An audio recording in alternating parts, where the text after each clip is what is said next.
found this in Gunner room. Gunner mirror me. What is it? Well, it's Sympaholics.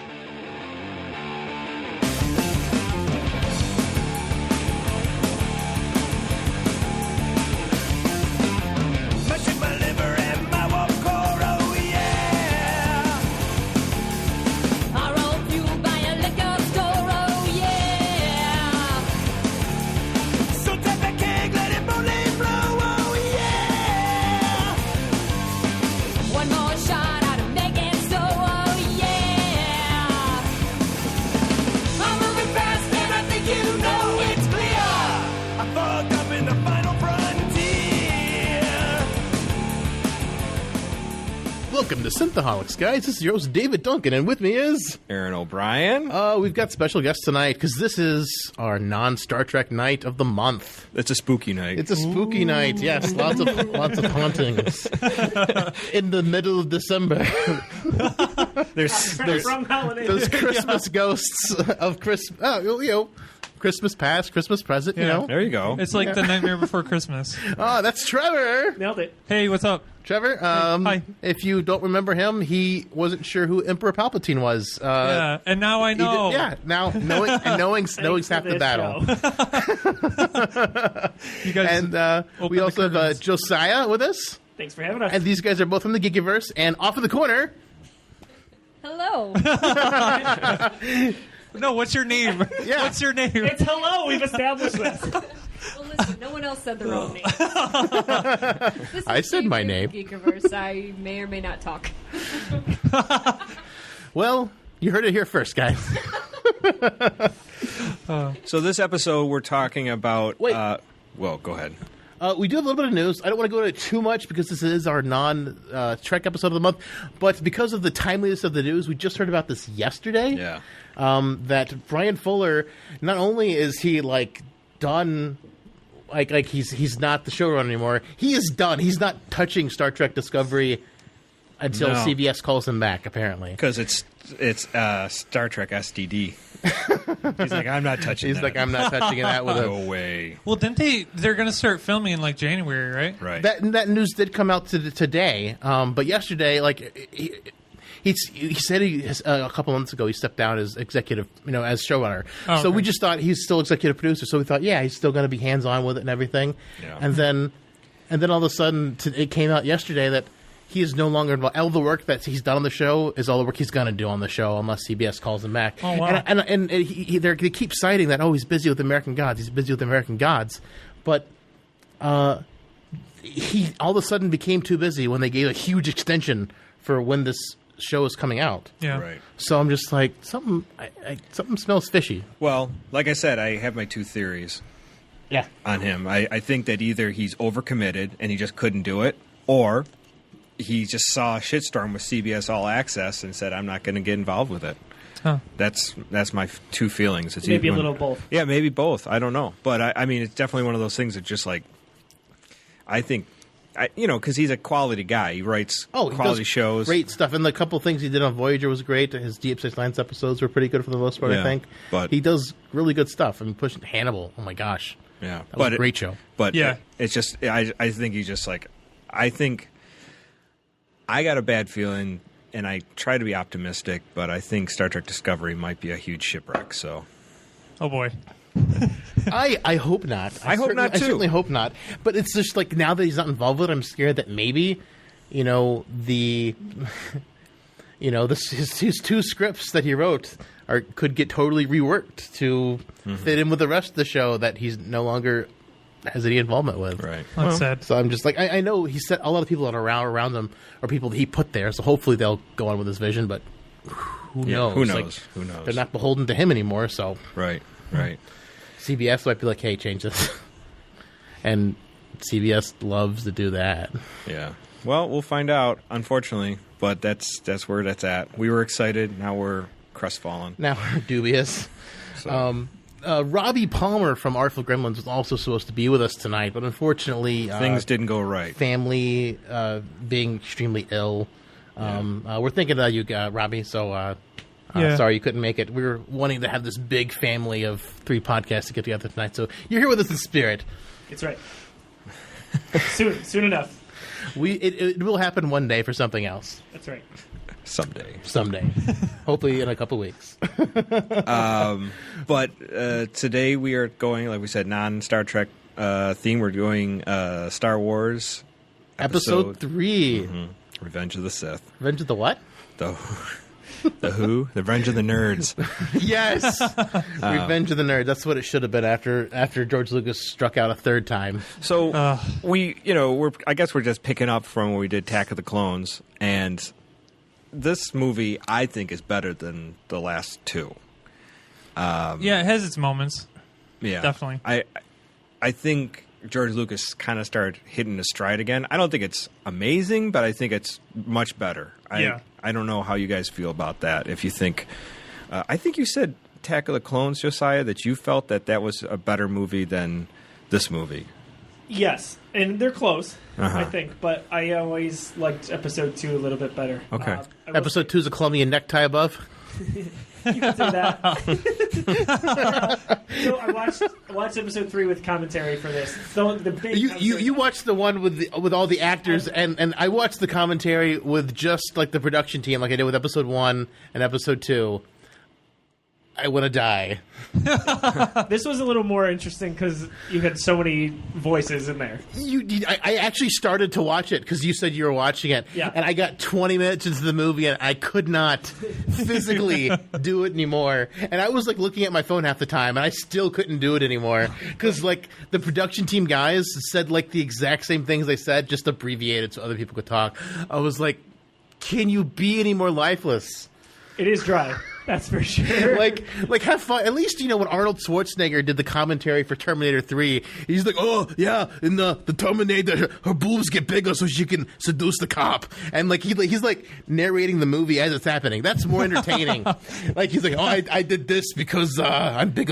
Like he basically like narrated the movie from his point of view. Like, well, that was entertaining because it was funny. But like, what if that was Arnold on Episode 3? I think it fallen through the They should have got him in to do the commentary. Yes. I don't know anything about this movie, but I wasn't in it, so it's terrible. I really like Star Trek. They should get him to do any movie. yeah, I would pay for Arnold Schwarzenegger. Like he needs to join a podcast. He just needs to do like commentaries on random movies. I would totally Blu-ray I want. Yeah, exactly. Star Wars the box set Arnold Schwarzenegger commentary. I don't want the J.J. Abrams commentary, which just came out. I want the Arnold Schwarzenegger commentary.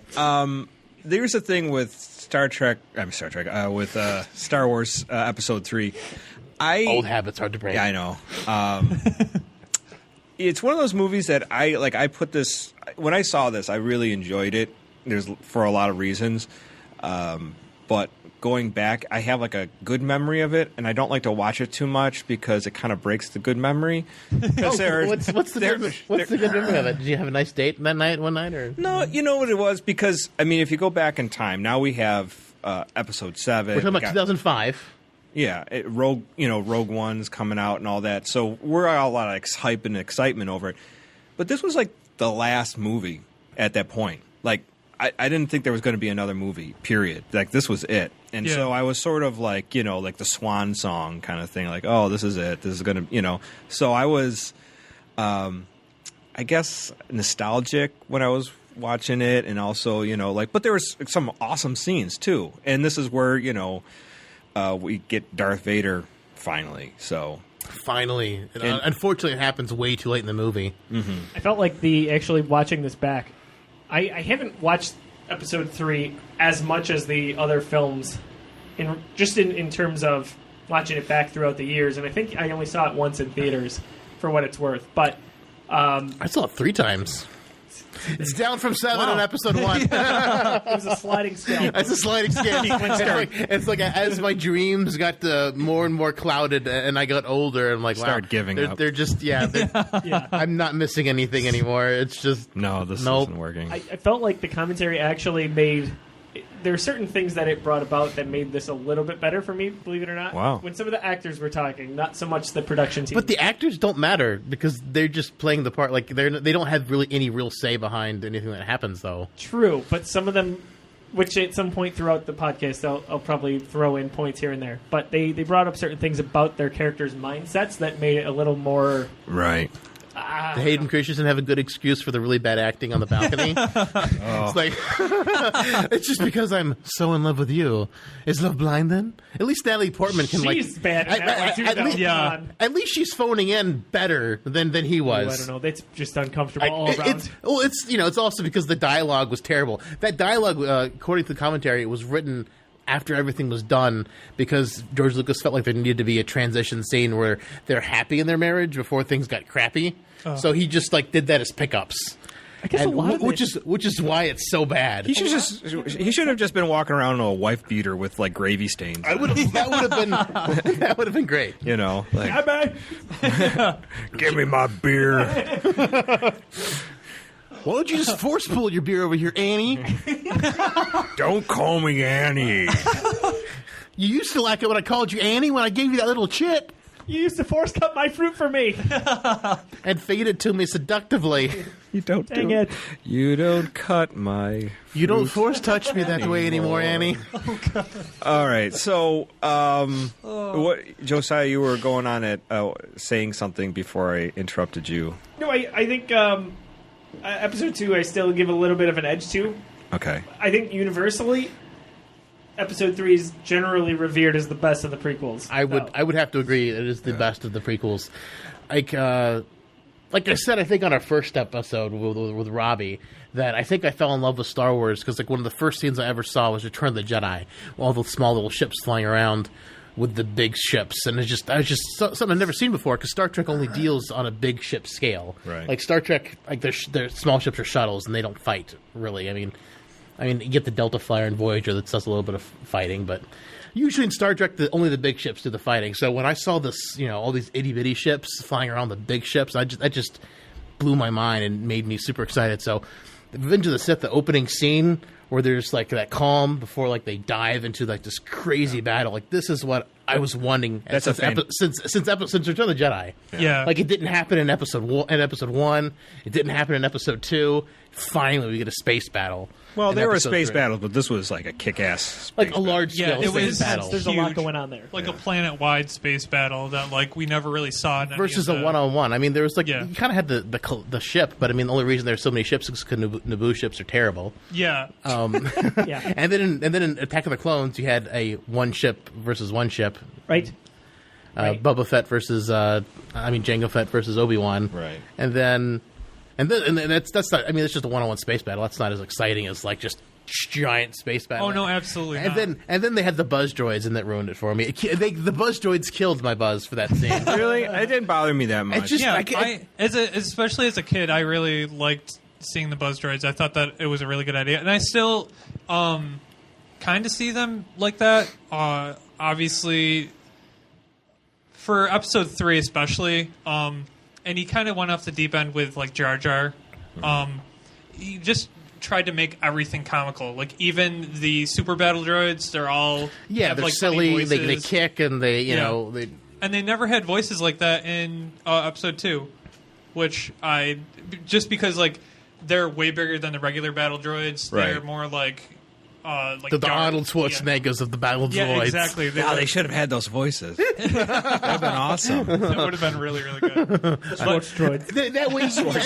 That way, get Arnold Schwarzenegger to commentate it because That'd be great. he'd be the voice. That of the would be droid. awesome. I was the voice of the droids, the big badass droids, the muscles. Wasn't D1000, but Close enough. I agree that in episode 2 they seem almost a little bit intimidating, and then you get to episode 3 and they just sound stupid. And Yeah. it's frustrating. They're really. Some It's bad just CGI. too much comical stuff, and it's like you don't. This one is like super dark. Make 'cause, this like, intense. We don't need that comic edge here. I mean, Yeah, exactly. you got this one rated PG-13. I mean, Star Trek in the Darkness. I mean, not in the Darkness Beyond had like great comedy in certain spots, but it's a concentrated spot where like this is funny, and then we're going to be serious now. Like whenever they're pulling the shard out of Spock's belly and He's like, "Oh yeah, your line was a piece of shit," or whatever. Yeah. Like it's funny, and then we're moving on to something serious. There's some people like want to put humor in dark places because it makes it more palpable, to people. But I do agree. Sometimes it's like, all right, that's just weird. There's But, a line that you got to find. Yeah, yeah. Crossed in a lot. George Lucas doesn't want to be called nuance. Well, let's just kind of go around what we've, just feelings and takeaways on this because, there's a lot to consider with this movie because it is, I think it's a better movie than all of the last two. But I mean, obviously Josiah feels a little bit different, but there's a lot of quality going on. So why don't we start with Trevor? Yeah. Yeah. High points, low points for you. The high points would probably be the beginning. Yeah. That first Battle space scene battle kicks is ass. so Yeah. awesome. Yeah, I'm there. Although there's spots where Hayden Christensen is in his fighter, and it's just I can't listen to him speak because it's just so annoying. He's not so in love. Yeah. Well, even he just has zero emotion. He's like the Kristen Stewart of Star Wars. Star Wars. He just has zero emotion. At least he's not sucking on his lower lip, though. Yeah, that's true. We don't know that when he becomes Darth Vader. Well, he can't help but whole not time. suck on his lip, but he's only Darth Vader for 2 seconds of the film, so it doesn't matter that much. There's that. I actually fell asleep during the movie when I was watching it. Which Riveting. Yeah. Your grandpa smacked you to wake you up? Oh no, not when I first saw it. When I was rewatching it. Do you know who Palpatine is now? Whoa, wake up, man! Yeah.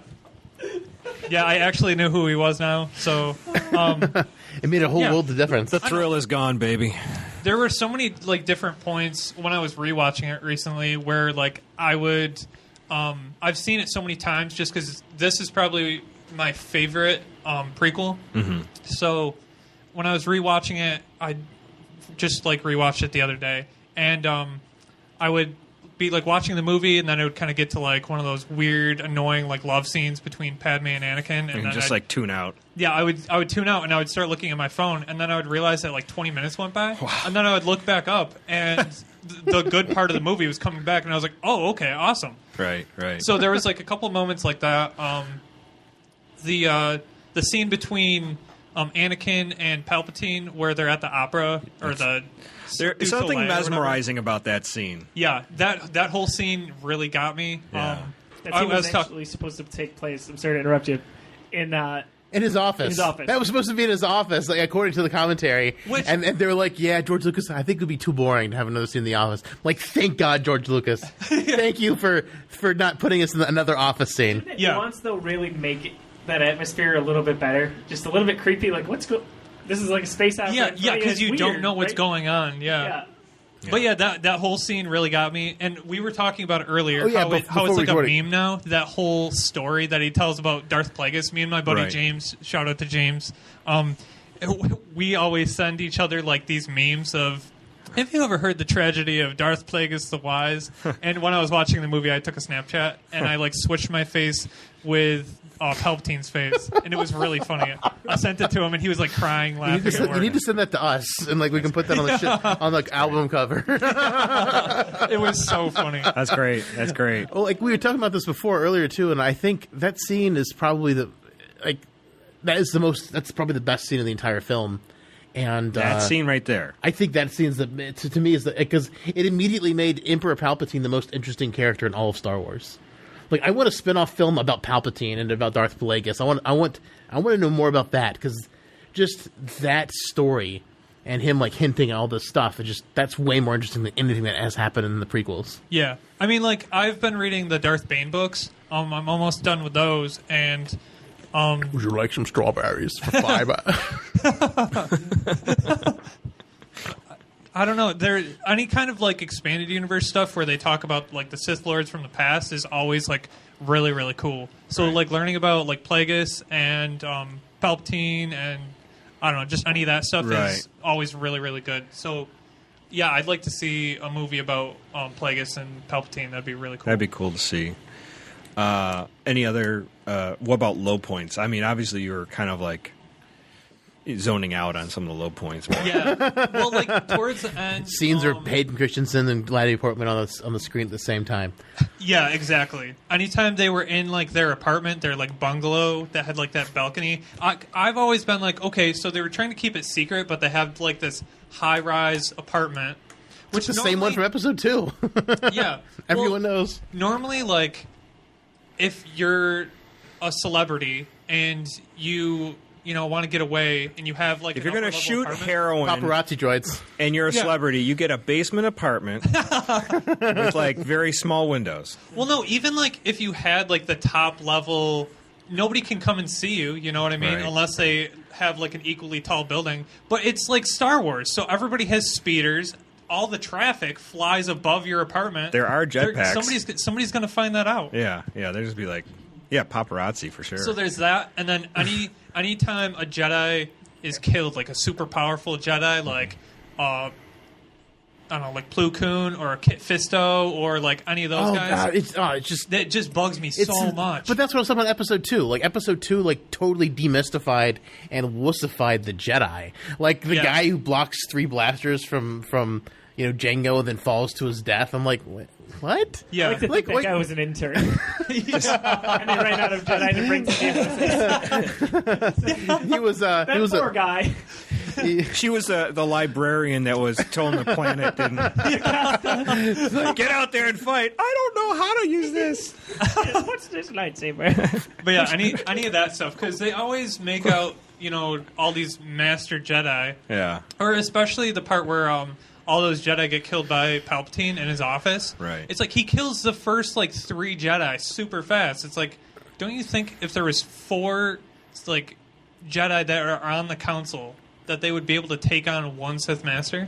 Well, I mean, I can forgive that because that's just showing how badass Palpatine is. No, but the like, first one that he kills is seriously he like stabs and kills. Just the dude. lunges right through him. Everybody that he killed that wasn't Mace Windu there was just a bad scene. Yeah, in the way he kills them. Yeah, exactly. Granted, they do go out like punks, but I do think that out like punks. they do all go out like punks. But I just think it was kind of to show that he was that how badass he was, and no one really knew. Like they said, he was a Sith Lord, but they didn't know he could fight or anything. Like that was totally a surprise to the Jedi. I think. Yeah, so that's true. I think that kind of like threw them totally off. I mean, I can forgive that, but like just like Jango Fett taking one out like with 3 bolts. I'm like, really? I mean, like, yeah, Luke's blocked more than that, and he had almost no training. It's not from anyone alive anyway. Yeah, or any of the people that got killed from like Order 66. I was super pissed about that. Oh, and like like not sensing it. Like I mean, after the first one died, other Jedi other than Yoda should have been able to sense that. Yeah, wasn't it technically happening simultaneously?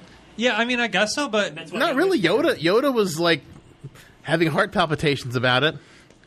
I don't know. Like he knew it was coming. Like he kept them from. So I mean, I don't know. It's interesting. I mean, I don't mind that they died. It's not that because it's very like. I just wanted Darth Vader to kill the Jedi because that's how they made it sound in episode 4. He hunted he hunted down and killed the Jedi. Well, maybe he did. We just saw the crappy ones get killed and Darth Vader hunt down the rest of them and the kids. Yeah. Yes, because those are so dangerous and in the commentary they did mention. I don't know if they would have in the commentary you saw, but the kid, one of them's George Lucas's kid. No, I'm talking about in the Jedi like Temple, the security cam footage when Anakin's about to kill all of them. The kid's like, Master Skywalker, what are we gonna do? That kid, they said that was a one-take thing, and he flinched like on his own. And I think that was awesome. Yeah. Wow, they said just when the lightsaber went on, he just like a little bit his shoulder twitched. And it was so natural. They're like, we're done. That's it. How cool is that? That's actually really good. Yeah. That kid acts better than Hayden Christensen. Yeah. Kids, you earned your check for the week. Here's a Hershey bars and a nickel. No, but the Jedi that dies in front of Jimmy Smits, that's like George Lucas's son, I think. Jet, yes. Yeah. Oh, okay. That makes his sense. son. Well, Josiah, going to you now, like any high points, low points that you want to kind of like touch on for this movie? I thought overall pacing was pretty solid for the most part. Yeah. This moves very well, especially for a 2.5-hour movie. Right. Obviously, you have a few lulls, but for the most part, it's just so heavy on action. It's what Star Wars is based on, right? It's Should be. for the most part. Action oriented. It takes everything. Except for all the politics parts. Yeah. Right. Everything that Episode 1 did wrong in terms of lack of action, I Right. think this one had, more action. I like all the lightsaber duels, just Yeah. about. Yeah. By far the most one-on-one battles, or two-on-one battles, or Palpatine's case, 4-on-1. I thought they were done fairly decently, particularly Anakin and Obi-Wan's fight. I don't think they could have done that any better, really. They No, could I have. think that's It the could have been best. 10 minutes shorter, and it would have been much better. No. Yes. No way. I liked it. That's the It didn't best. need to so be- intense and emotionally heavy. I think it needed to be. It didn't need to be that long. I never felt like that. I don't feel that way. mean- Dave's mentioned this before. I don't feel the same way. I Yeah. felt like I mean, the the entire kill time- in Quentin Tarantino's Kill Bill Volume 1, that fight scene goes on a really, really long time, but he changes it up.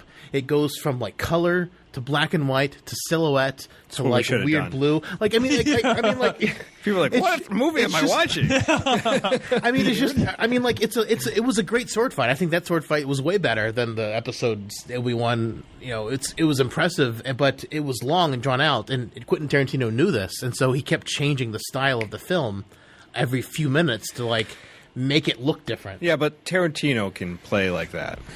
And like I said, And get nuance, away with it. Like I said, nuance. Right. I felt like the emotion was so important, though. I think the first couple minutes of the fight is super impressive, but just when they start climbing on the thing and they go through the lava thing, I'm just like, shouldn't we hey, can't we take a time out and I know we want to kill each other, but I'm exhausted. we might accident. No, we might Exhausted. Come on, guys. I'm not exhausted. Water someone? I just I want to have the the satisfaction of actually killing you and not the lava spray accidentally spraying you in the face and making you die. I mean it's just they're punched. Let me get hydrated. I'm punched, guys. Anakin, there's no water on this planet. Don't you understand? Drink some lava. I'm touching for the last time. But I mean, water. there's parts where they have to hide from the lava, and I'm like, shouldn't we rethink where we're fighting?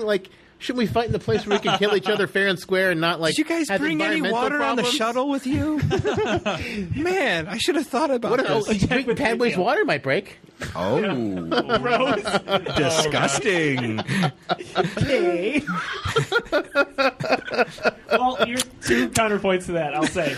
One is what Aaron brought up earlier. This was going to be the last Star Wars. This is the last fight. So You want to just, you got to make it good, yeah. whether Yeah. it's drawn out or not. I thought it was the best lightsaber fight out of any of the movies. Me too. I think the best one's probably Darth Maul.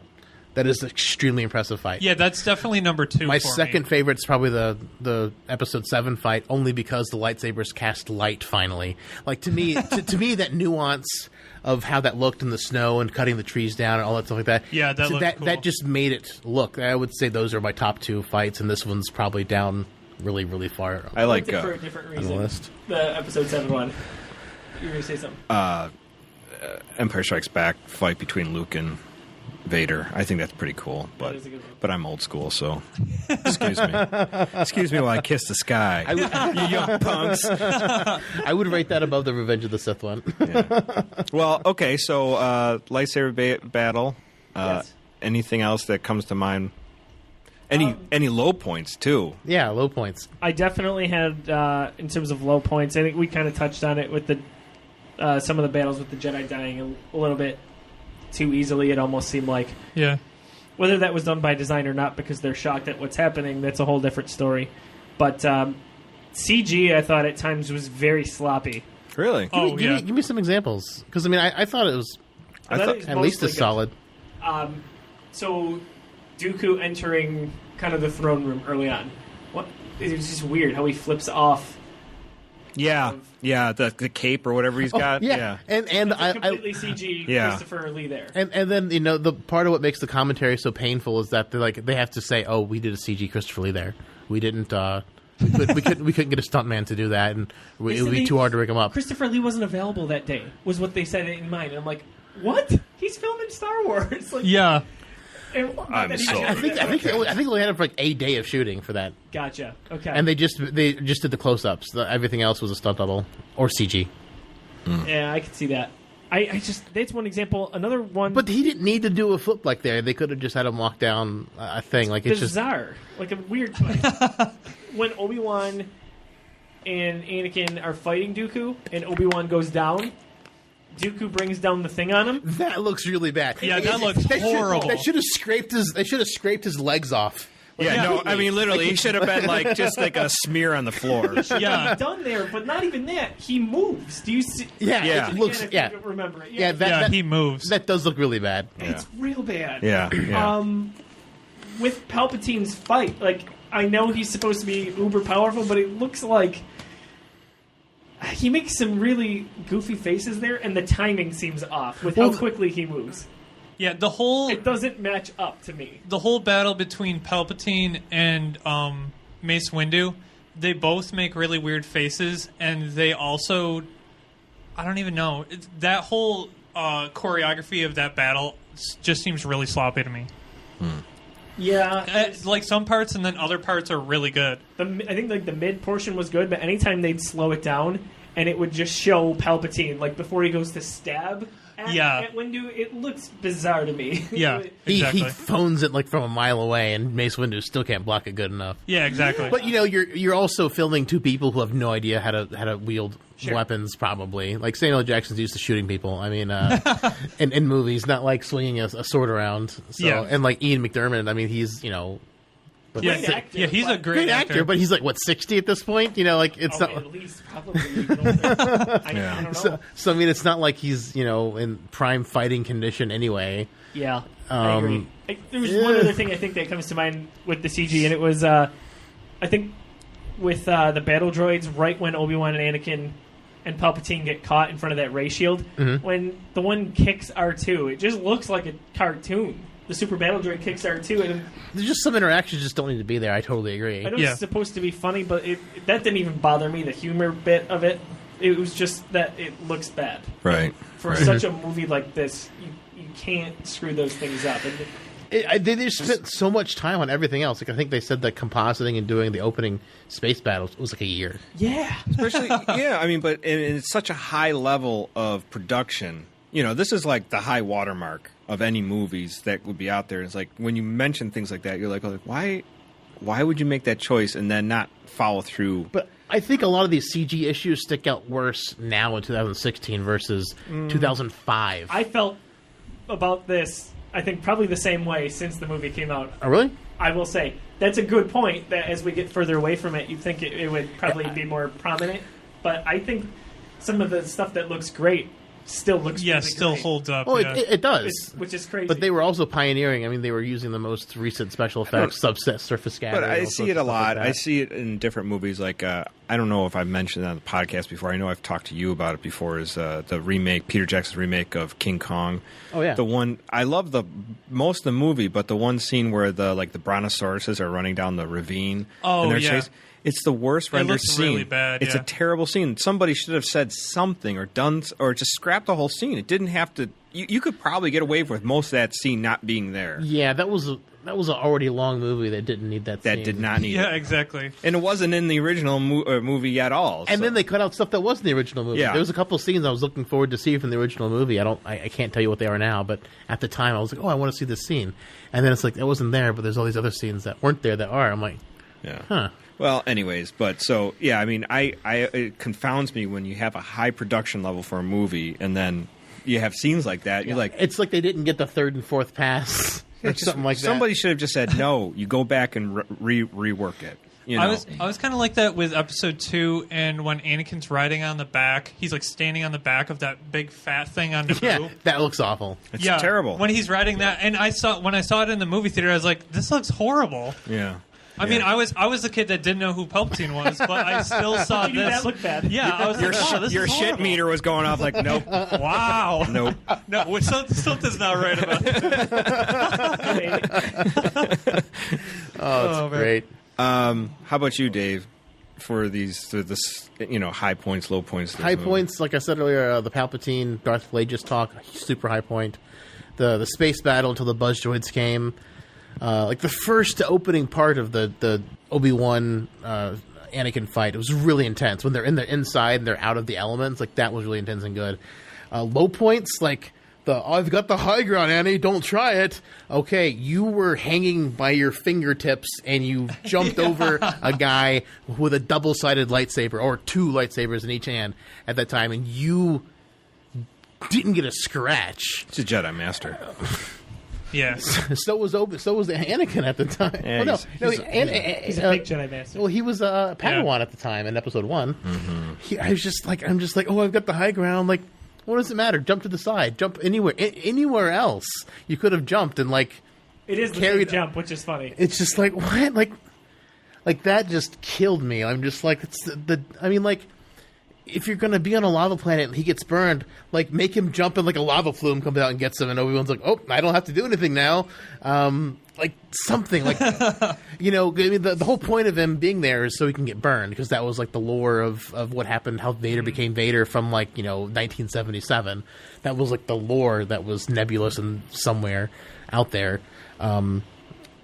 So just, you know, have an accident happen. Like, you know, Vader's supposed to, and Anakin's supposed to be the most powerful Jedi. Like, have him, like, get made a quadriplegic because he made a dumb choice that Anakin, that Obi-Wan also did, you know, a couple of years before and came out completely fine. Like, really? Yeah. I don't know. That's a really low point for me. Like, it's an incredible swipe that Obi-Wan got the 3 legs and the arm, too. The 3 legs in the arm, yes. I meant 3 limbs. Oh, no. Oh, no. He cut off his penis, too. I know. No. You don't even know the struggle of Darth Vader. Like, I need that.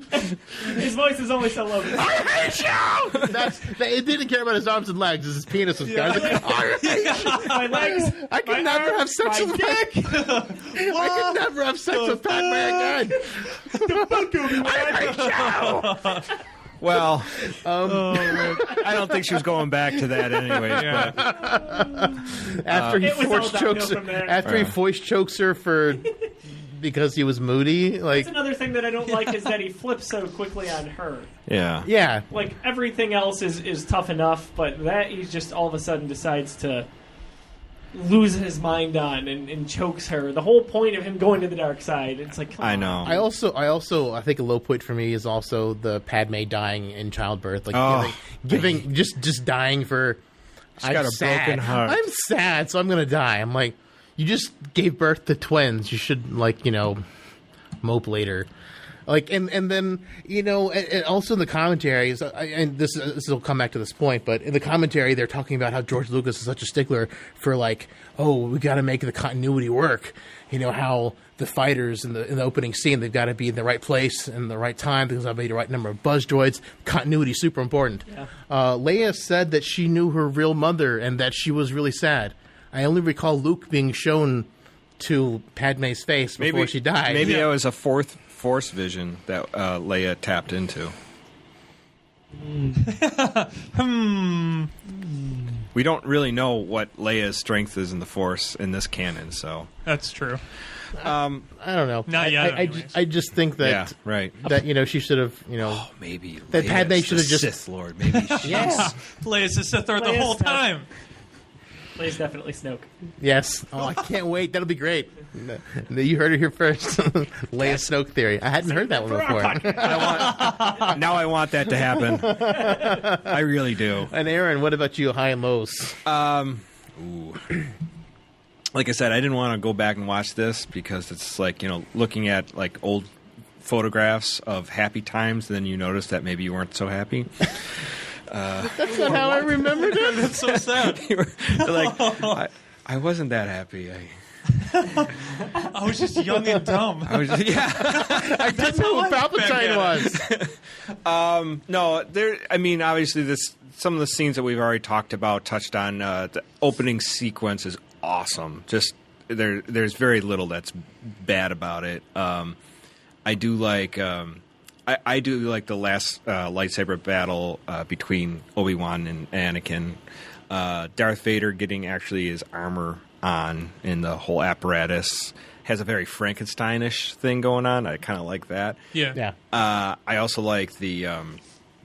I like General Grievous but I do have a problem with them because they kind of just like we said before with Dooku, like last time, they just kind of just drop him in there. Like, we know the backstory with Clone him, Wars, yeah. but if you were just to say like, who the hell is this guy? Like, if you just watch the movies, you'd be like, "This okay? So this is some crazy robot guy who collects lightsabers, like Pez dispensers." So exactly. As Josiah waves over to his Pez dispenser collection, He's on the wall. he's the General Grievous of Pez. No, but I mean, it's like it seems out of place that they would actually just like, why Is would it General Grievous? No. Can you imagine? that would be So awesome. hard. Lightsaber instead of a Pez. You're gonna Google that like right after the show. Like, gotta have a. Jamie, look that up first. Yeah, so those are some of the. I mean, I like the battle between Grievous and Obi-Wan. I think there's a lot of fun parts to it, like when he's swinging the lightsabers and those windmill kind of thing. Yeah. That's pretty cool. I mean, the whole thing is. The thing about that scene, though, I just wish like Ewan McGregor had some idea of what he was looking at because he doesn't react to it at all. I know. No, he did It's- like a Jack Sparrow thing where he was like, Yeah. But no, In- but in he a- just kind of smiles and like, and he's just like looking defiant at the thing, and he gives this weird little smile, and it's just like what, like. Son of a gun. That's it. So there is a General Grievous We Pez found- dispenser. The Pez. You have to own it now. We got to put it next I to the must other have ones. it. $50 on eBay. It's $7.99, Aaron. Oh wow. Yeah. Order Nice. it. Do it. Do it now. Do it. Do it. Give me the Pez. No. Power. Unlimited power. I don't know if any of you guys watch Top Gear, but whenever Jeremy Clarkson is driving in the car and he just floors it, he always yells "power." He's like "power" in an English accent. So I was looking at videos the other day, and I just happened to search for Palpatine's voice added to that. It's so funny. Somebody actually did that. Wow. So good. Unlimited power. That's awesome. Oh man. The opera scene in this Oh, movie. beautiful. It has like a David Lynch kind of feel to it. does. Like you It's get so this weird. this hypnotic, terrifying thing all in once. Like you're kind of like, what am I weird. in? Like, isn't there like a terrifying aspect to it? Like the music. The music It's is haunting. What I think personally, the music in the prequels is better than the music in the originals. There's definitely some. Yeah, amazing I mean, stuff. just to listen through the entire album. Yeah. I think. I mean, obviously, the older music is more iconic, but Right. I think overall, But the John Williams score- also had 30 years to perfect yeah. his art. Yeah, absolutely. You know, Right. He honestly gets better with age. Yeah. I mean, he's like a fine wine. seriously. Not those. We listened to episode 3 soundtrack on the way. I was like, oh, Yeah. we're gonna listen to this. Even the super dark music, during the opera scene, it's just so good to listen to. Yeah. Yeah. I agree that opera scene, though, in addition to the really dark story that Palpatine is telling him about Plagueis, they really back that up nicely with everything visually. It was and such a great audibly there. scene. Yes.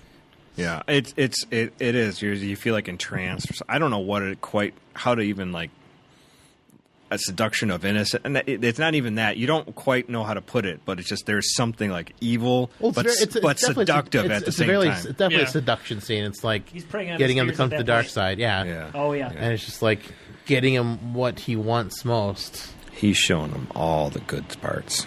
All the good parts. Look at my legs, Anakin. Older men in power. Low points. Still, there's just no chemistry between Portman and Hayden Christensen. I wonder if they hate each other. At this point, do they Always just? talks about him like she really likes him in the few times, whether it's the commentary or interviews. Yeah. And I'm always like, I don't believe it. Yeah. I don't know. I don't know. He must have, touched her butt in a weird way after he touched her back in episode 2. He just I find her so awkward. and she's like, no. no, I can't do that. Never Yeah. forgave him for that awkward touch in episode Get your 2. Canadian ass out of here. But the battle between the Emperor and Yoda, I think could have been a little better. Yeah.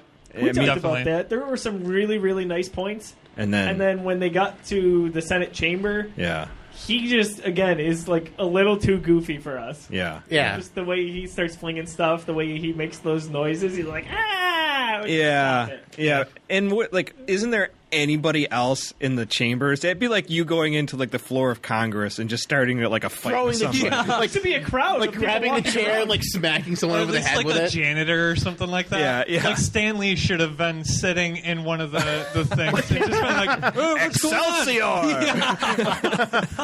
maybe with a Donald Trump, they'll institute some sort of like chair fighting contest. There you Get go. hit in the head That with a would be freaking metal chair. No, but I mean, there should have been somebody. There Oh, should no, have yeah, been somebody be like, Nobody was there. It's kind of excuse weird. me, and get a lightsaber, Considering this place is big enough to have its own spaceport built into it, like Yeah. nobody was around. Yeah. Oh, these nobody's pods cost a lot. This is taxpayers' money! I am the Senate. Taxpayer credit.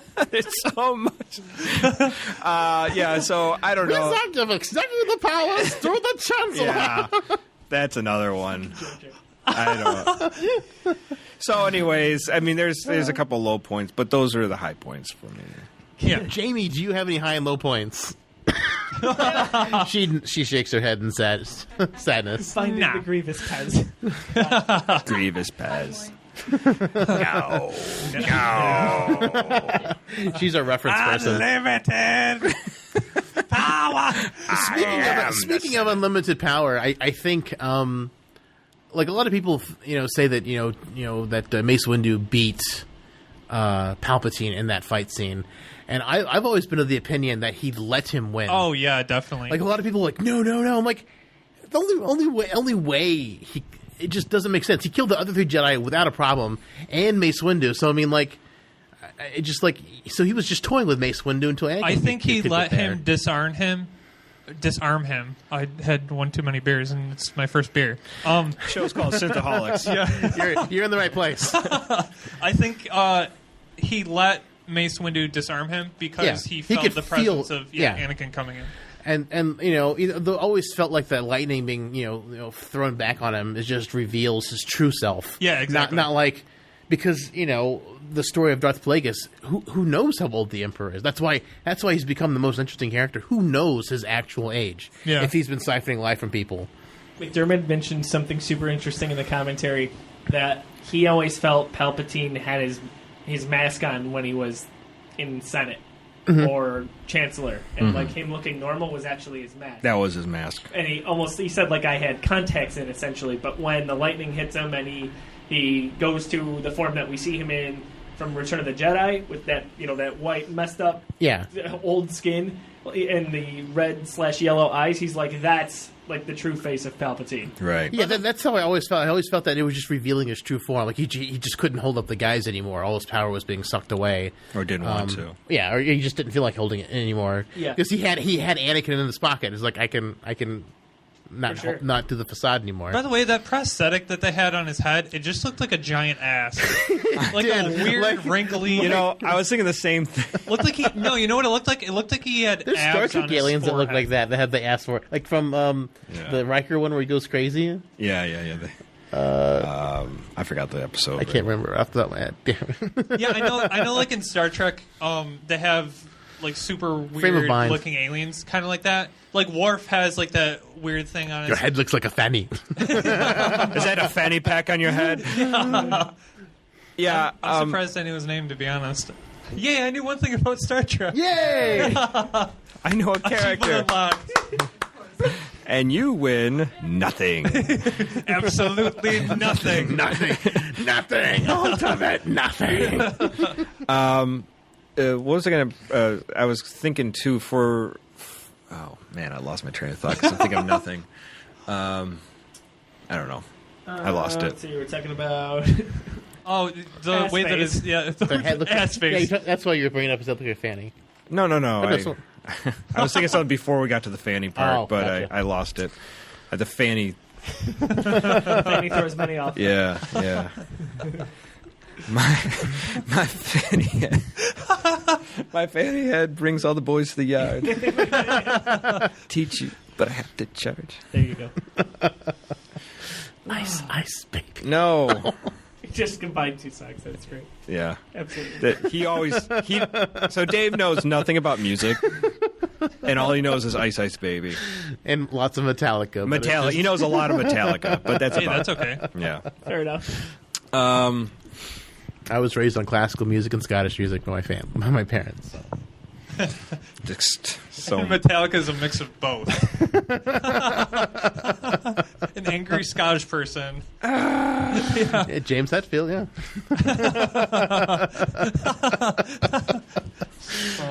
well, yeah. So the parts that are great are awesome, but there's definitely some parts that fall down, and I think you touched on the one where Padme dies in childbirth.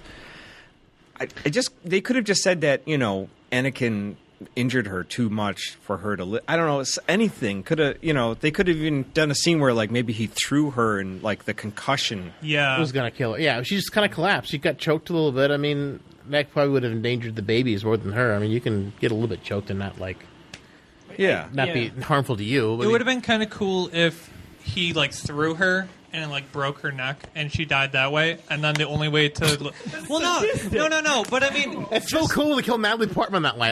Break her neck. I just mean so then we wouldn't have to go through the whole childbirth scene. I just wish that And then Obi-Wan cuts her didn't open die. like a tauntaun. just pulls the kids out. And I thought she smelled bad on the outside. Oh man. That's great. I don't want to look this up, but I bet you there's some sort of video of that. I saved Jamie, get on it. I saved the babies. I was mostly joking, but go ahead, have fun. No, I agree. There should have been something kind of more concrete on her, like why she. Nobody. I'm sorry. Well, I mean, has anybody ever heard of anybody dying of a broken heart? Well, actually, after I watched the movie, you looked it up. No, it? there was not necessarily a news story, but something of the sort where someone died of a broken heart. Yeah, people have died of a broken heart before. What? Like you see it a lot in older couples where like the husband might die first, and then like a couple weeks later like a week later the wife dies or something like that. I can add to that. My wife is a funeral director. Around the holidays, their numbers go up in terms of how many services they will do, like exponentially in November and December. Yeah. A lot wow. of older people will pass away in the holidays, and the surviving member will follow suit weeks later. It's not necessarily actually like a broken heart, but it drains their system. Yeah, they're just... And something else fails as a result of it. Yeah. So, I'm not saying maybe that's what happened Well, here. it's probably like mental stress, like losing your partner for so long. imagine And then it just... Can I add two things to that? It's middle of winter, when their spouse dies. Yeah. Yes. So there's probably more germs. They're coming in contact with far more people. True. So maybe something they catch Those something. young snotty kids. Yeah. This is your great-great-grandson. You killed Grandpa. How do you feel? Yeah. So I don't know, but I've never heard that. I mean, I'm not disbelieving you, but Yeah.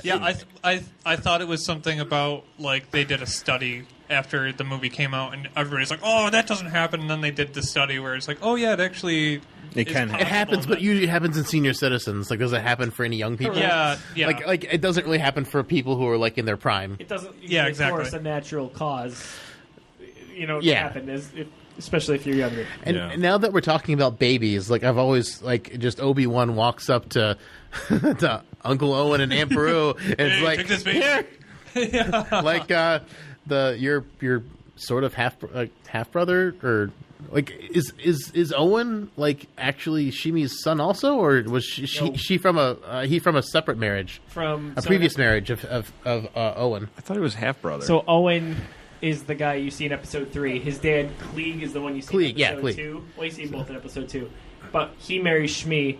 But he already had the kid. Yes. Yeah. So really, They are half brothers. but they're stepbrothers. They're not related by blood. Yeah, there's Actually, yeah. yeah, they're stepbrothers, like stepbrothers. like John C. Reilly and Will Ferrell. That'd be a funny movie. That would be. That'd be great. Star Wars Step Brothers. Force Ghost Maybe and took it too far one day and tied him to a crisp. That'd be awesome. Well, it's just like it's like they hand Owen the baby. Did you bring any baby formula? Like what? Like how are we supposed to feed this? no infant? diapers, no nothing. You didn't bring any. Got all that blue milk. And then Middle of the desert. you're bringing a baby to a desert because he doesn't like sand. Sand's rough and it gets everywhere. I'll never go back there. So you That's bring a why- baby, Yes. which is going to have sand all over it. Just roll that baby in the sand. But I was thinking about this. Vader will never touch it. Yeah, it'll never come to your head. Yeah. Well, I was thinking about this the other day, and I'm just like, okay, so he brings them the kid. So does Owen hate Obi-Wan because he put a kid on him?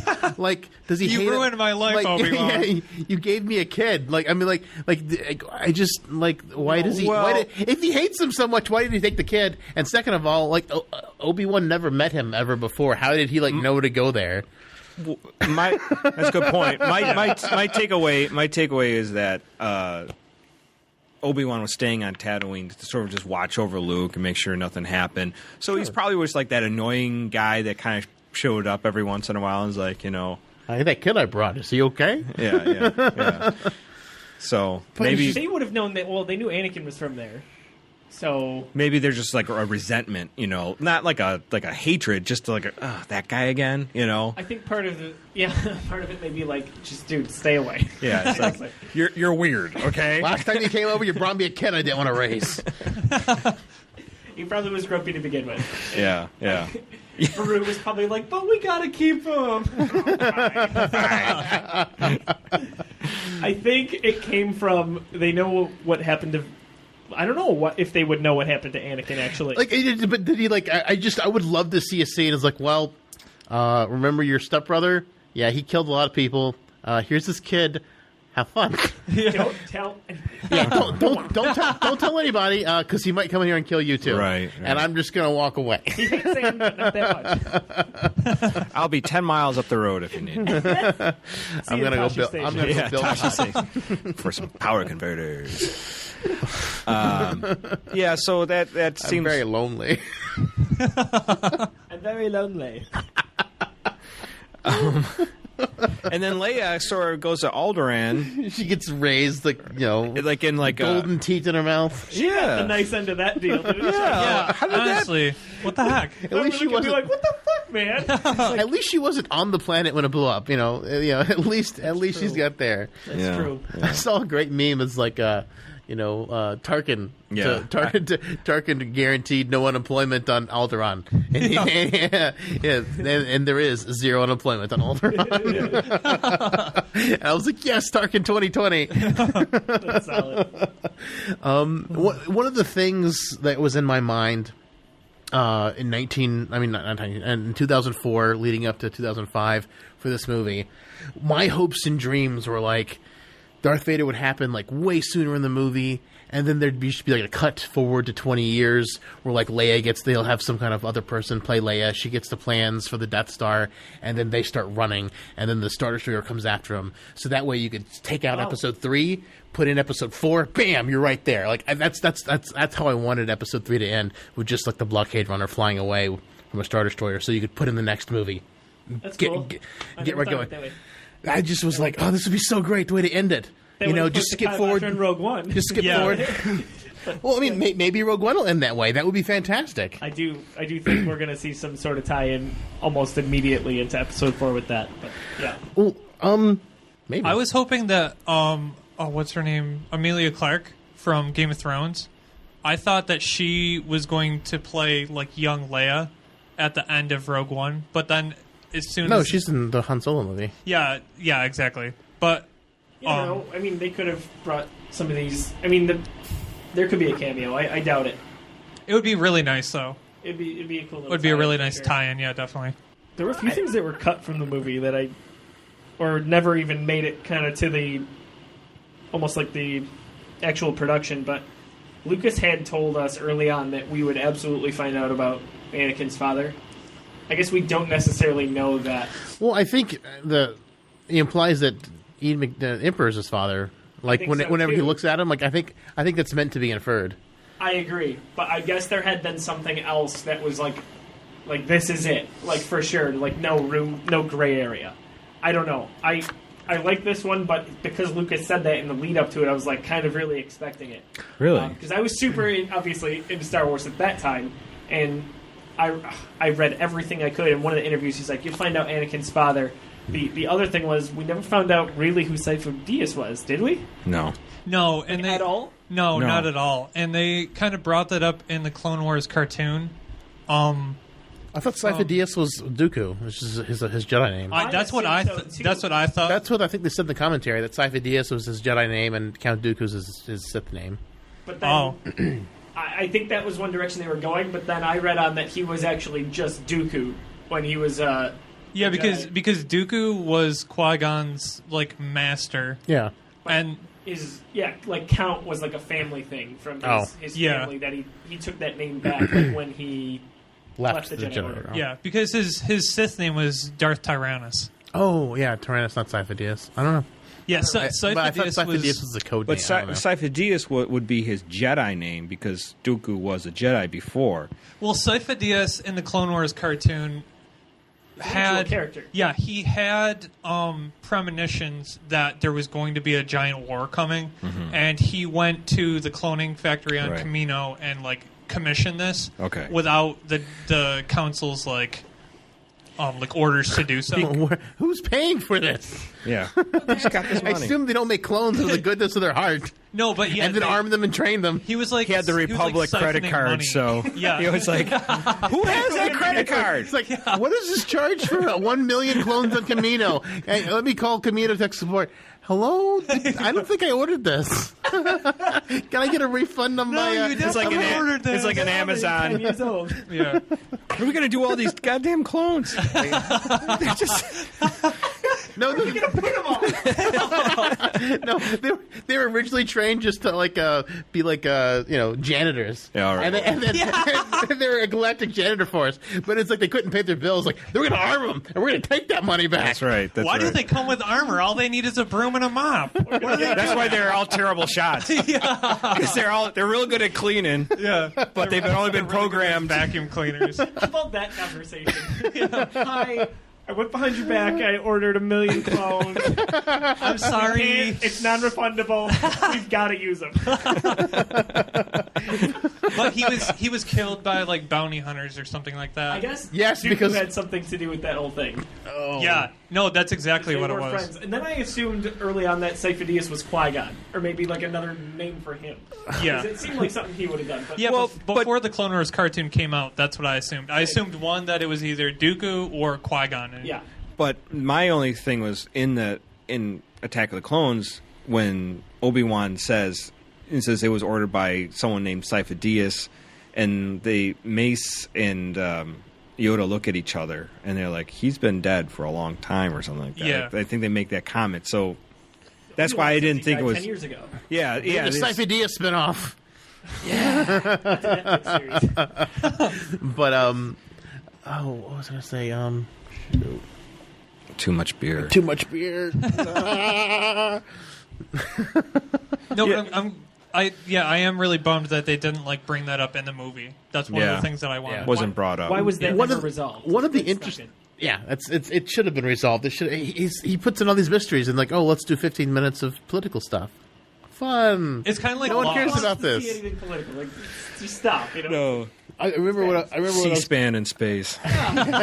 Space Span. Yeah. I would watch Space Span. That'd be awesome. No, but what I was I want to bring up was that in the commentary on the regular, like there's the people behind the scenes commentary, that George Lucas actually mentions Episode 7.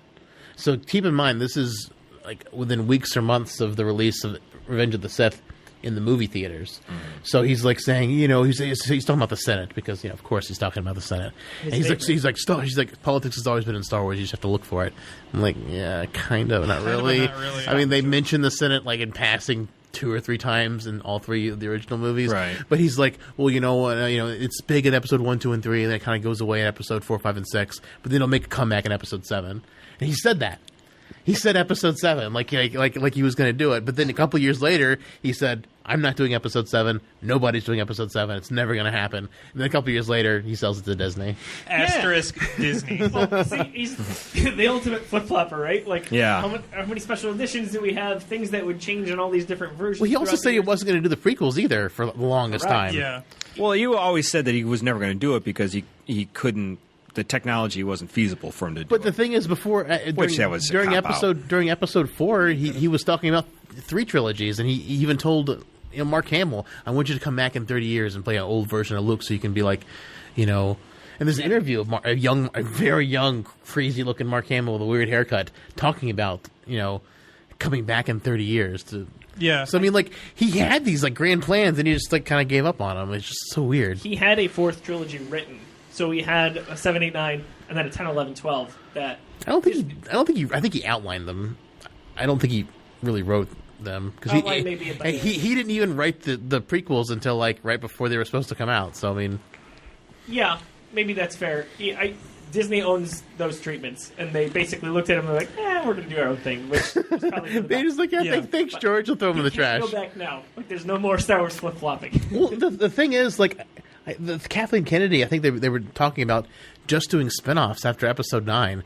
And I'm really kind of nervous about that because the spinoffs, to me, like, I don't really care about them. I mean, I'll go see them because it's Star Wars, but at the same time, I don't really care because, I mean, a lot of them are like prequels. And I'm like, well, we know basically what happened. It doesn't matter unless they tie into the main movies. As long as these make money, they will continue doing episodic.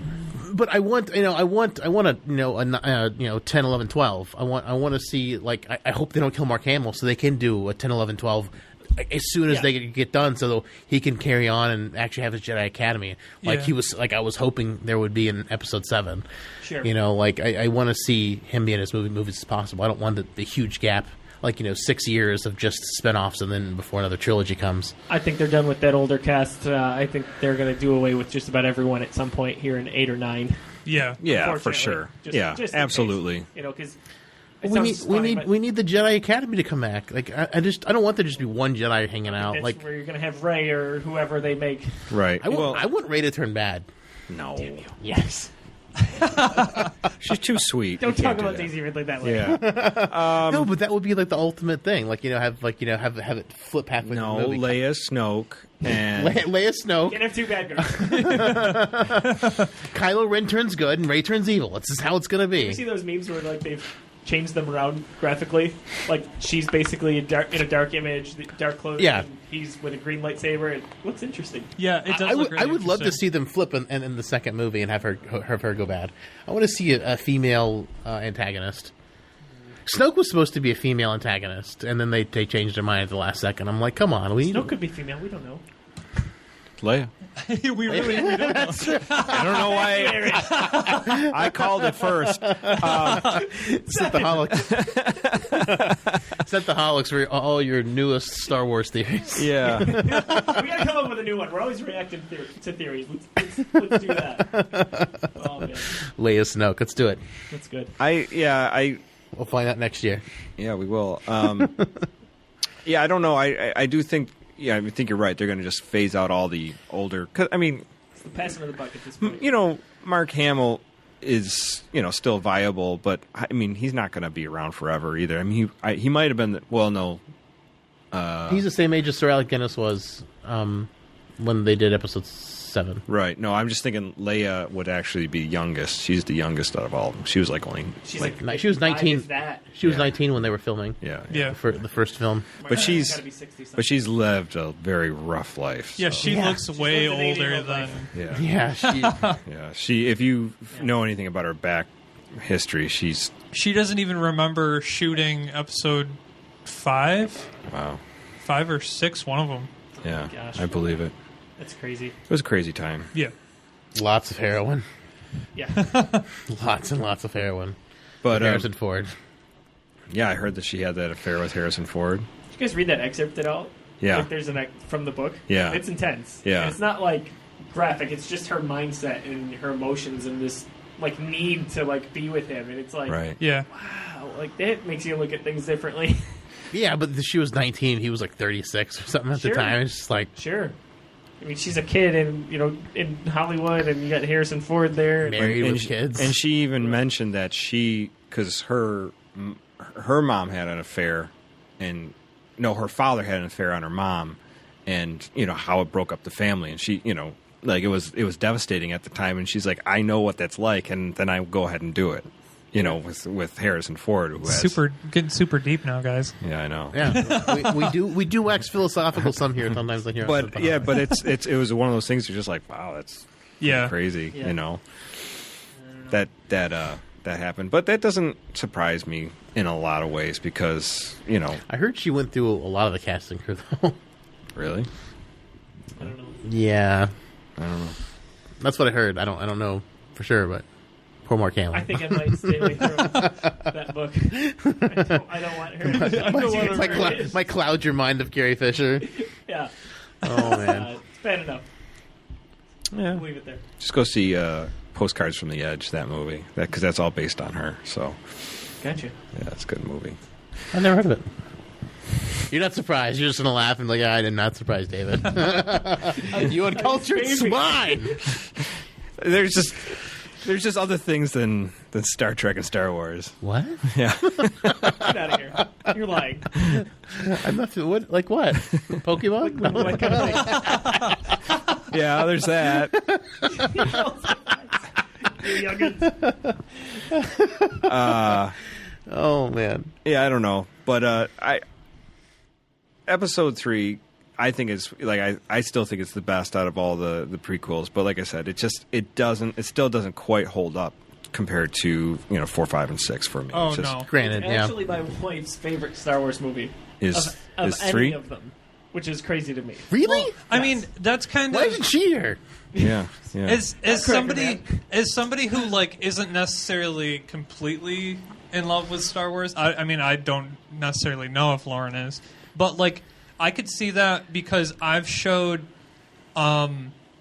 like my little like cousins and stuff like that Star Wars, and they're in love with like episode 1, 2, and 3, and then they always kind of look at like 4, 5, and 6. And they're like, why does everything look so old? Blah, blah, blah. And it's Yeah. kind of just like, if you weren't... I mean, I wasn't there to see them firsthand, but if you don't know that those are the original ones and they were the catalyst to start all of this huge universe off, Right. then you kind of look and say, oh, yeah, it's old and crappy. And Right. I always thought it was funny how, like, 4, 5, and 6 were the supposed to be, like, the newer... like ships and vehicles and stuff, and then like you watch 1, 2, and 3, and you're like, yeah, but everything here is like so shiny and new and Yeah. blah blah blah. So I mean, I could see that, especially like I said, with like little kids or people who Yeah. aren't necessarily like Yeah, I've run into that myself too. Yeah. I've run into a lot of younger folks that enjoy the prequels compared to the new. I mean, the first. And it's almost episode. always younger people. yeah.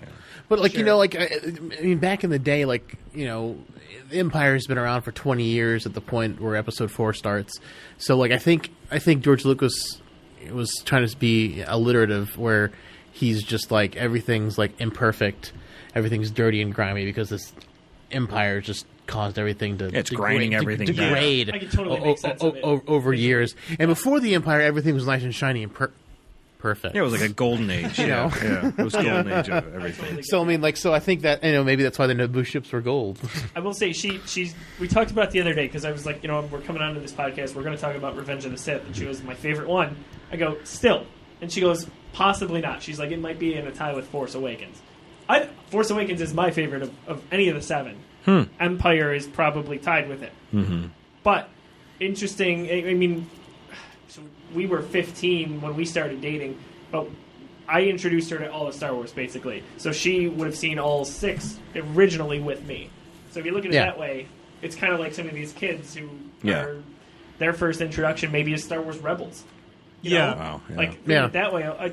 And the Game Informer podcast, like 2 years ago, they were talking about Rebels coming out, and he's like, my nephew, like his favorite character of any Star Wars character is Ahsoka. Right. It's like crazy to think, you know? Yeah, that makes me feel old. I've never really felt old in my life because, I mean, I'm only like 23, but that makes me feel old.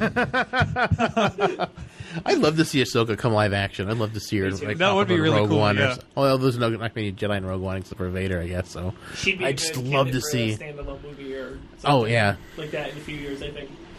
Well, a yeah, character. I think everyone has a jump on point. I think is the more you go into it, the more you get into all the parts of it. I just think, unfortunately, the prequels just don't. They should have been, but they just don't hold up as much story-wise. That's where they fall down. Yeah, exactly. I mean, besides Episode 1, some of the CGI is not that great, you know, but everything else, it looks, they're all stunning looking. You just go like, wow, my God. I mean, this is, like I said, 3 is so awesome. There's just so much, it's a visual feast, you know, so. I always felt like execution was the problem more so than anything else with these. And it may have just been that George Lucas had a little too much power with it. he just needed a partner on the Yep. script, someone to tell him. I wish, like, no. Spielberg would have, like, jumped on and been like, you know, you could do better than that, or this doesn't make sense, or, Yeah. you know, like, just somebody to fill in little holes or something like that. Yeah, you because know? I mean, like, it's just, I mean, I don't know why he just wanted to take it all upon himself again. Because I mean, he like was so livid and hated filmmaking after Episode 4 because it was so much work and so much pressure. Like grayed him out, like his hair and everything. It messed him up. Like it was so stressful putting out Episode 4, which is why he did not direct 5 and 6. Yeah. Like he should have had the same role in 5 and 6 as with the prequels. It's Well, like and it's Irv like- Kershner it's like did here. a really great job with 5. I mean, Yeah. that's like my favorite. Yeah, after he got bought out, he had an interview on Charlie Rose, and it real in depth, like an hour or 45 minutes, and he was talking how he's going to do smaller movies and stuff like that, like kind of like Woody Allen-esque and stuff like that, and like What has he done? But he hasn't done Other than- anything other than Red Tails. Yeah, but that would happen There was before like a really that. crappy like animated movie that he made, and it was horrible. Oh, Twice Upon a Time. It was something like that. I saw that in theaters. It had like fairies. Yeah, and it's- it Oh was yeah, I heard. Yeah, horrible. his name was like associated with. Wait, it. was this like long time ago? No, it was like a couple Recent of years years. ago. like 3 or 4 years ago. No, yeah. he did another one. This is when I was very young. It's called Twice Upon the Time. It is tripped out. Really? I don't even think you can get it anymore. Ewok Adventures. No, it is. It's so weird. I think he was producer on it or something. I don't know if he directed it, but it is real. If you ever find it, it's so bizarre. Yeah. It's like it's literally like it's trippy. Huh. But I like, why isn't he out there doing that? If that's what I mean, he's freed up. He doesn't have Yeah. to do that. I mean, he technically doesn't have to do anything. He's rich. Yeah. Or why doesn't he make something $4 like billion. American Graffiti or something Yeah, like that? Like, that's what I'm pointing. It's like he doesn't have to do any. Don't even do sci-fi. Well, again. Yeah. I think I saw it was the Red Letter Media for Episode 7. The video he did for Episode 7. He found a clip of like George Lucas talking to some guy on some kind of like Hollywood event, and he was interviewing George Lucas, and George Lucas was like, yeah, I want to make smaller movies like for myself, and the guy pulls the microphone back and he laughs this really funny laugh, and Red Letter Media guy pauses it, and then I think he writes about it like porn. he's gonna make smut films. smaller, more intimate films just for myself. Like I don't, which is why he went like. Right. I think it was that video. It's somewhere on the internet where someone pauses it. It's just the way the guy laughs. And then the Red Letter guy pauses it and like puts like light porn above it. Or I can't remember what video it was, but it was funny. But that's what he was saying. I just maybe he's gonna just do it. Just keep his own. It's literally just for himself. Just That's for all himself. he's But it's like after he dies, maybe there'll be a George Lucas vault of films that he made. Like Prince, where it's just like millions of movies that he made by himself. He made like all these, all these movies. starring himself. yeah. That would be awesome. He's dressed up like Natalie Portman's role, and then It's like, Hayden Christensen's and role. he's got someone touching his back. Yes, please. He just green screened himself touching his own back. Oh my god. He's got all the technology. Wearing a blue glove, all about a cane too. Doing romance scenes where he's like singing reverse scene, but it's him, but like with makeup on in one scene and not, but he's still got the big beard. That would be so amazing. I guess he did. I cannot. Rogue One. I really want to see what his private vault. I don't. Oh, I don't Yeah, see that. I know. know. The horror fest. Oh, I would never sleep again. We'll get Arnold Schwarzenegger to commentate it. What the hell is this? This is freaked out, man. I Got to bring Arnold Schwarzenegger back. I'll be back. Yeah, I but it is kind of disappointing because there's a lot of like back in the day. I mean, going back to like New Hope and stuff like that, he was like tied in with like Coppola and Spielberg and I mean all like the big directors. Like he was like part of like the gang of like the big directors and like The director mafia. and he did obviously he did great with Star Wars, but then he just kind of like stalled. Like what happened to him? Like why did he just get tied up in the business aspect and just stop creating? I mean, I don't know. It felt very much that the prequels derailed him completely in terms of respectability. Yeah. It's a shame. Yeah. In a way, even though there is a lot to complain about, I guess. Well, it's just interesting. Like, I get in arguments over the Jar Jar Sith with people at work, and I cite things that we've talked about here on the show, and things that are that George Lucas himself has said. Like, he just has so much on his mind other than making a good movie. Like, during the Phantom Menace, he was talking about Titanic and how Titanic beat Star Wars, and so he's got this thing on his shoulders where he's like, I've got to beat Titanic. I've got to, he's just like, he's just exactly tunnel vision where he's looking at, I need to beat Titanic as far as money goes. So I've got to throw everything I can at it so it can make money without thinking about, story is important. Yeah, please don't forget that when you're making movies. It's kind of like needs a story. Samsung versus iPhone, where Samsung's trying to push beat iPhone, and then it literally blows up in their face. Literally, yes. That's awesome. That's a good one. I think they got shipped to Alderaan. That's why there was such a big explosion. Like in Rogue One. The Death Star just set them all off. Yeah, that's not a weapons test. It's actually all the buried Samsung phones going out. They And just it's like- called it's all like- the Samsung phones at the same time. That's Oh, great. man. That's great. Darth Vader? Yeah. What? The laser misfired. How'd the planet blow up? There was enough latent radiation to set off the Samsung phones. We called him. It still works. We called their factory and it just we were warning them we're testing the weapon. But it is one of those things that like you push so hard on. I don't know if you've ever been in some kind of like creative endeavor where you're just pushing so hard at something and you lose sight of what the reasons why you do things. Oh, yeah. I mean, that's exactly. I think his reasons. He's got to be Titanic. I think that's the only reason he's to do the prequels. But it's obviously an ego thing. Yeah. He wants to be like the best of. And it's like, why don't you just create like? There's been 20 years out of practice.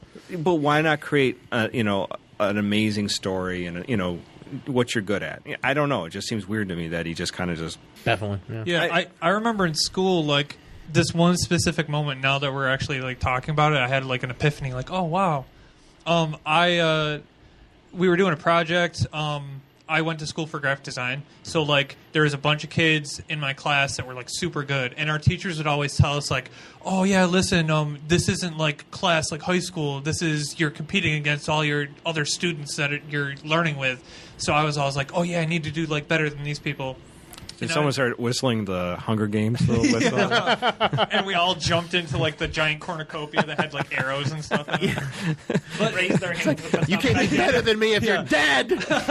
But we would always like work on stuff together, and but that thing that was always in the back of my mind, like you're competing against people. Sure. And I remember one specific project, like I thought I was doing like really good, but in the back of my mind I was like, yeah, you need to like beat all these other people. And then when we did like our critique, the professor was like, yeah, you have all these fundamental things that are wrong. Like go back and fix all this stuff because like I was just too focused on like beating everybody else. Yeah. You're just So I think it's something like that. you're putting racing stripes on it, the flames, and you like didn't need all that. Yeah, exactly. But it's a box. It has weird like sound effects. Yeah. But it's a box. It's not drawn right. You're only exactly. making a chocolate box, Trevor. I don't know why. It's like a full. Why is there wheels on it? But I mean, it's like sometimes you get so. And the other side of it is, and I always always go into music, but like I always think of like bands that break up that were amazing and then they go off on Like their Creed? own thing. No. Linkin Park. Anyways, I'm throwing out bands that I know are terrible that have broken up just because. but it's like, but then their Limp Bizkit. solo work is not as good, and you wonder why. And it's like, what? There's got to be something, but they just didn't have each other to bounce that off of, that that energy or that criticism. Like, you guys are putting something together, and you're like, that just didn't work right. Why don't we go and redo it where there's nobody to say, and especially when you have a success level too. Like I always look at Paul McCartney. John Lennon got shot, so he got nobody to tell him like that song sucks. Yeah. Like don't write that song or revise that song or something like that. Or So- here, let me fix that for you. yeah, or whatever, but that kind of idea. So I don't know. It's like I think you always need to surround yourself with people who are a little bit critical or have a few. Exactly. Yeah. Checks and balances for sure. Yeah. I mean, I think in anything in life, have some people who aren't just Yes, men. tell you anything. You need things other than yes men in your life to make things work. Right. Any closing comments on the last of the George Lucas Star Wars movies? There was one other scene that was cut that could have been really cool. Oh yeah. It showed the beginning of the Rebel Alliance.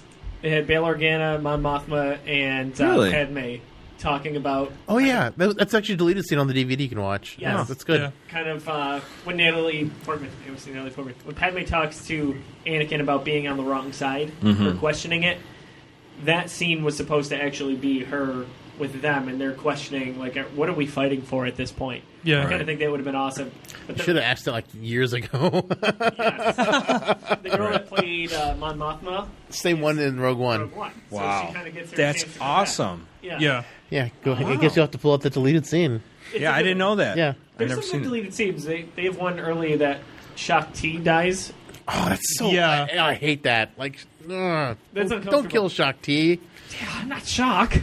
Yeah, so overall, I like the movie. I know, like you said, it was your favorite of the prequels. Yeah. For me, it's just slightly below episode 2. Talking about deleted scenes, like watching the commentary with all the special effects people, they're like, yeah, the chase scene with the lizard and Grievous on the circle bike.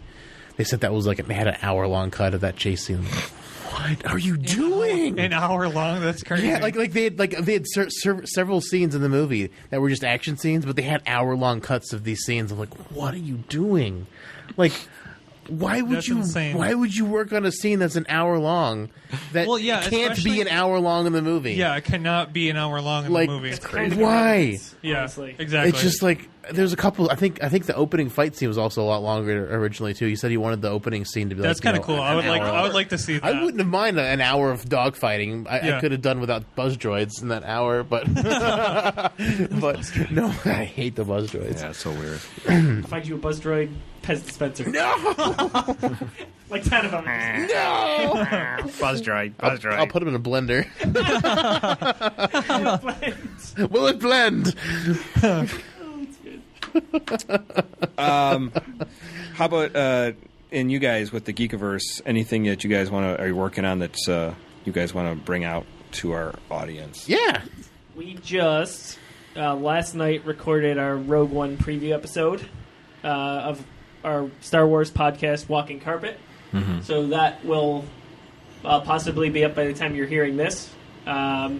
We've got another part to that next week where Jeff Beta from the Geekiverse, he and I read the prequel novel to Rogue One. So we're going to do a little bit of a spoiler cast on that and go in depth on that. Lots going on, obviously, for us with Rogue One this month, so we'll have a lot of Rogue One coverage. Right. But you can check it out at thegeekiverse.com and then on our YouTube. We are youtube.com/thegeekiverse. And you can also search that on iTunes and SoundCloud. Right. Yeah. Excellent. And hopefully we'll be doing Rogue One with all of us and the Artful Gremlins hopefully next time. Yes, round table. Round table. So we're seeing the movie. You Yeah, and we got to take us to the same theater. We're sitting right next to you and your wife. I'm going to make you uncomfortable. It'll be fine. I. It's gonna be great. In that back corner, it's like you can make out it's fine. You found me. We won't tell. Fair enough. I'll buy the popcorn, Dave, and I'll have the little hole at the bottom of my popcorn. Oh, that's What's the Dave Chappelle moments in game history or whatever it's called? Like, that's not a stick of butter. but it might get wet. Everyone's like, I hope I'm not in the same theater as these for Rogue One. Oh, we're not telling you which one we're going to, so you'll be surprised if there's weird moaning from the back right corner of the. Cut it out. The movie's so good. Oh, it's awesome. Oh man, It's not Vader breathing. That'd be awesome. That's not a bad thought.